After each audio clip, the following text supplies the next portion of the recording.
রাত গভীরে সংবাদ আসলো, শেষ পর্যন্ত বাবরি মসজিদে উগ্র হিন্দুবাদীরা হামলা চালিয়েছে এবং সেটাকে চূর্ণ বিচূর্ণ করে দিচ্ছে।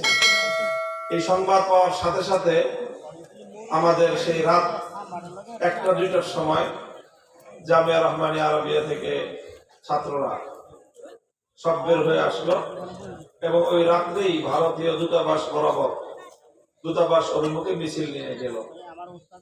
সেখানে ছাত্রদের উপর ব্যাপক হামলা হলো, বহু ছাত্র আহত হয়ে মাদ্রাসায় ফিরে আসলো।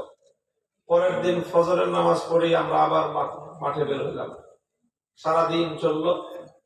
এর কয়েকদিন পরেই শাইখুল হাদিস আল্লামা আজিজুল হক রহমতুল্লাহ আলাইহি বাবরি মসজিদ নির্মাণ করার জন্য ভারতের অযোধ্যা অভিমুখে লং মার্চের ঘোষণা দিলেন যে আমরা বাংলাদেশ থেকে গিয়ে বাবরি মসজিদ আবার পুনর্নির্মাণ করব। এটা একটা আন্দোলন ছিল, একটা জাগরণ ছিল। আলহামদুলিল্লাহ সেই লং মার্চে অংশগ্রহণ করার সুযোগ সৌভাগ্য আমার হয়েছে, ইতিহাসের অংশ আমরা হয়েছি।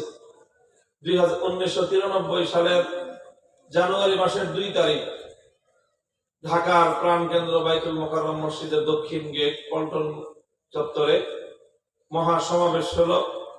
সেখান থেকে লক্ষ জনতা রওনা করলাম আমরা অযোধ্যার উদ্দেশ্যে। গাবতলী পর্যন্ত পায়ে হেঁটে যাওয়া হলো, সেখান থেকে গাড়ি ঘোড়ায় করে তারপরে একেবারে 2 দিন পর জানুয়ারির 4 তারিখ আমরা মিলিত হলাম যশোরে গিয়ে। যশোরের কেন্দ্রীয় বাস স্ট্যান্ড যেখানে, ওখানে চোখ যতদূর পর্যন্ত যায় শুধু মানুষ আর মানুষ। সেখান থেকে অযোধ্যার উদ্দেশ্যে পায়ে হেঁটে রওনা করলাম শাইখুল হাদিস আল্লামা আজিজুল হক রহমতুল্লাহ আলাইহির নেতৃত্বে। আন্তর্জাতিক মিডিয়া লিখেছিল সেই দিন 5 থেকে 7 লক্ষ লোক সেই লং মার্চের কাফেলায় শরীক হয়েছে।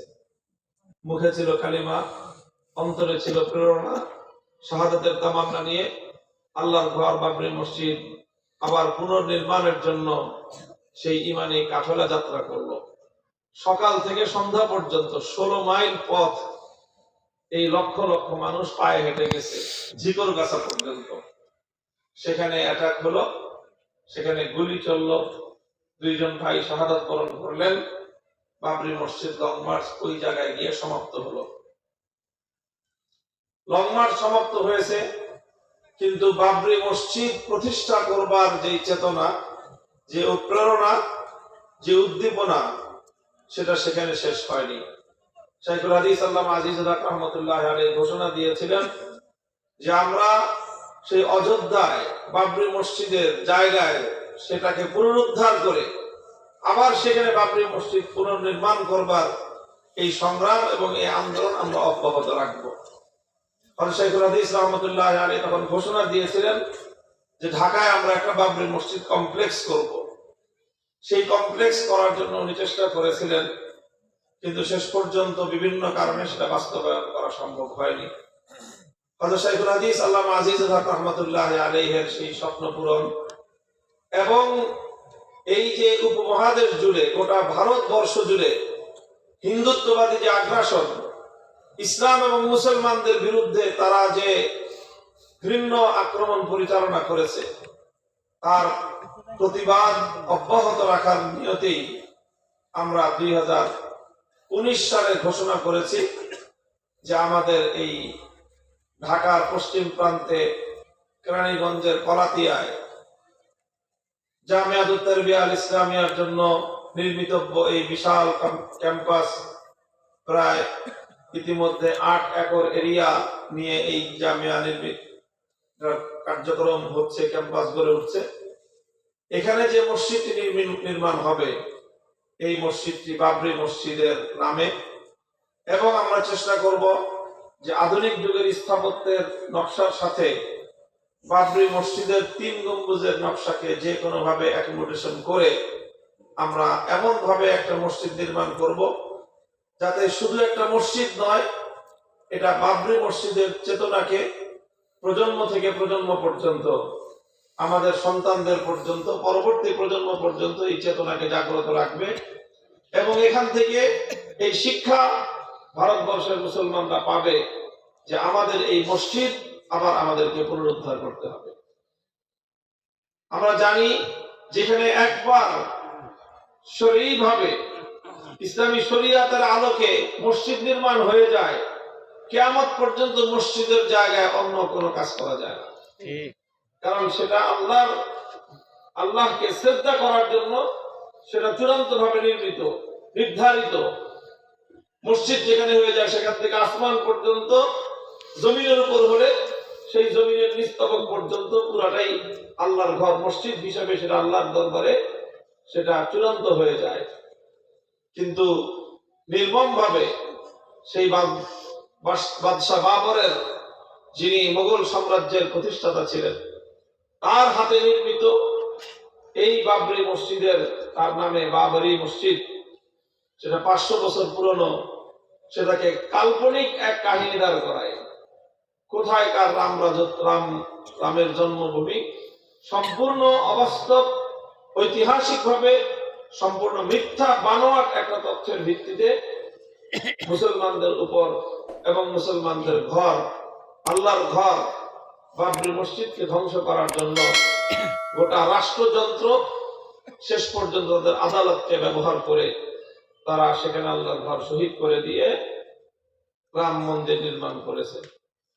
আমরা যখন 2020 সালে এখানে বাবরি মসজিদ নির্মাণ করার ঘোষণা দেই, শাইখুল ইসলাম আল্লামা আহমদ শফি রহমতুল্লাহ আলাইহি এখানে আসার কথা ছিল এর ভিত্তিপ্রস্তর স্থাপন করার জন্য। এই ঘোষণা দেওয়ার সাথে সাথে গোটা বাংলাদেশ জুড়ে তোলপাড় সৃষ্টি হয়ে যায়। তৎকালীন সময়কার সরকার, প্রশাসন, মন্ত্রী, এমপি, গোয়েন্দা সংস্থার লোকজন সবার মাথা খারাপ হয়ে যায়, যেটা কি হইতেছে এখানে। শুধু আমাদের দেশ না, স্বয়ং ভারতে পর্যন্ত এটা নিয়ে তোলপাড় হয় যে আবার নতুন করে 93 সালে একবার মামুনুল হকের আব্বা বাবা শাইখুল হাদিস রহমতুল্লাহ আলাইহি বাবরি মসজিদ নির্মাণ করার জন্য লং মার্চ করেছিলেন, সারা দুনিয়া আলোড়ন হয়েছিল। আবার নতুন করে এখানে কলাতিয়ায় বাবরি মসজিদ হবে, সেটাকে কেন্দ্র করে নতুন আবার কোন সংগ্রাম দানা বেঁধে উঠে, এটা নিয়ে তারা বাংলাদেশ এবং ভারত সরকার সব এটা নিয়ে তারা তোলপাড় হয়ে গেল, ষড়যন্ত্র শুরু করলো। এবং সেই ষড়যন্ত্রই শেষ পর্যন্ত 2021 সালে এসে চরম নির্যাতন আকারে আমাদের উপর চেপে বসলো। আমরা জেল জুলুম সহ্য করেছি, গুলিয়া বহন করেছি, মামলা মুকদ্দমায় জর্জরিত হয়েছি, কিন্তু আল্লাহর মেহেরবানি আমরা আমাদের শপথ এবং আমাদের ইচ্ছা এবং অভিপ্রায় বাস্তবায়নের পথ থেকে একচুল পরিমাণ করে দাঁড়ায়নি। আলহামদুলিল্লাহ, আল্লাহর মেহেরবানি। আপনাদের সকলের কাছে দোয়া চাই, আল্লাহ যেন আমাদের এই যে চেতনার বাতি ঘর প্রতিষ্ঠার যে উদ্যোগ আমরা নিয়েছি, এই উদ্যোগটাকে যেন আল্লাহ পাক সফল কাম করেন। আমিন। ইনশাআল্লাহ এর মধ্যে আমরা দেখতেছি ভারতের মুর্শিদাবাদে একটা বাবরি মসজিদ নামে নির্মাণ করার ওনার উদ্যোগ নিয়েছেন। কিভাবে সেখানে লক্ষ লক্ষ মুসলমানরা এমন ভাবে এই বাবরি মসজিদের চেতনাকে সংরক্ষণ করার জন্য তারা ঝাঁপায় পড়েছে, গোটা ভারতের হিন্দুত্ববাদ থরথর করে কেঁপে উঠেছে। অনেকে নানা রকম কথা বলতেছে যে এটার মাধ্যমে হিন্দুত্ববাদীদেরকে আবার উস্কানি দেওয়া হচ্ছে। আমার আল্লাহর ঘর শহীদ করে দিবে, 500 বছরের পুরনো মসজিদকে তারা কাল্পনিক কাহিনীর মাধ্যমে, বিচার বিভাগীয় তামাশার মাধ্যমে ধ্বংস করবে। আর মুসলমানরা বুঝি আল্লাহর ঘর মসজিদকে পুনর্নির্মাণ করার সত্যিকার চেতনাকে ধারণ করবে না। সমস্ত মুসলমান শাহাদাত বরণ করতে পারে, কিন্তু এইভাবে অন্যায়ের সামনে তার মাথা নত করতে পারে। কাজে এটা আমাদের সংগ্রাম, এটা আমাদের শপথ, এটা আমাদের অঙ্গীকার যে আমরা আজ না হয় কাল, আমরা এই বছর না পারি আগামী বছর, যুগ পর না পারি আমরা শতাব্দী কাল পরে হলেও ইনশাআল্লাহ বাবরি মসজিদকে আবার তার যথাস্থানে পুনর্নির্মাণ করেই ছাড়বো। আমরা না পারলে সন্তানদেরকে ওসিয়ত করে যাব, তারা না পারলে তাদের সন্তানদেরকে ওসিয়ত করে যাবে। ফিলিস্তিনে দুনিয়ার মুসলমানরা যেভাবে মসজিদে আকসাকে রক্ষা করার জন্য দশকের পর দশক ধরে রক্ত দিয়ে যাচ্ছে, ইনশাআল্লাহ এই ভারত উপমহাদেশের দক্ষিণ পূর্ব এশিয়ার মুসলমানরাও এই উপমহাদেশের মসজিদে আকসা বাবরি মসজিদকে পুনরুদ্ধার করার জন্য তাদের যা করতে হয় তারা তাই করবে ইনশাআল্লাহ।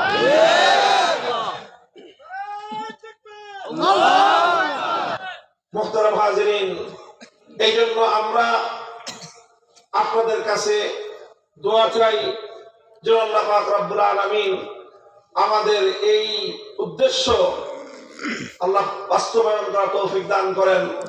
এটাকে যেন আল্লাহ পাক তার দ্বীনের জন্য এই উপমহাদেশে ইসলাম এবং মুসলমানদের জাগরণের একটা প্রতীক হিসেবে, মাইল ফলক হিসেবে যেন আল্লাহ পাক কবুল করেন।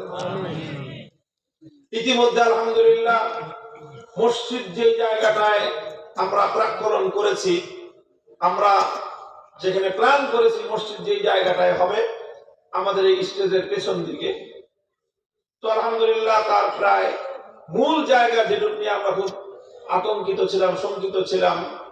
আমি 2021 সালে গ্রেফতার হওয়ার আগেই সেই জায়গাটা বায়না করেছিলাম। এরপরে তো তুফান শুরু হয়ে গেল আমাদের উপর দিয়ে, আমরা সব লন্ডভন্ড হয়ে গেলাম। 3 বছর এই মাদ্রাসার সিলগালা ছিল। এই মাদ্রাসায় আমাকে গ্রেফতার করার পরে পুলিশ রেড দিছে, দিয়ে এখানে মাদ্রাসার ছাত্র শিক্ষক স্টাফ চা পেয়েছে। মাদ্রাসা বন্ধের সময় ছিল রমজান মাস, সবাইকে গ্রেফতার করে নিয়ে গেছে। 3 বছর পর্যন্ত মাদ্রাসা সিলগালা ছিল। এখানে শুধুমাত্র একজন কোন রকম মানে দারোয়ান ছাড়া আর কেউ এখানে থাকতে পারে নাই। এই অবস্থার মধ্য দিয়ে আল্লাহ পাক রব্বুল আলামিন 3 বছরের প্রতিকূল আবহাওয়া অতিক্রম করেছেন, ঝড় তুফান আল্লাহ পাক নিজেই মোকাবেলা করেছেন আলহামদুলিল্লাহ। এরপর আমরা এসে আমরা আপনাদের সহযোগিতায়, বিশেষ করে আমি হযরত মাওলানা জাহিদুল ইসলাম সাহেবের, আমাদের আগের খারাকান্দি মাদ্রাসার সাবেক মুহতামিম, এখন জামিয়াতুল ইব্রাহিম মাদ্রাসার মুহতামিম সাহেব, ওনার অনবদ্য অবদান ভূমিকা, অনেক কষ্ট স্বীকার করে শেষ পর্যন্ত ওই জমিটা যেটা আমরা মসজিদের জন্য বায়না করেছিলাম, পূর্ণটা না হলেও তার 60% মসজিদের নামে সেটা আলহামদুলিল্লাহ তার কবজা তৈরি হয়ে গেছে। আলহামদুলিল্লাহ যতটুকু হয়েছে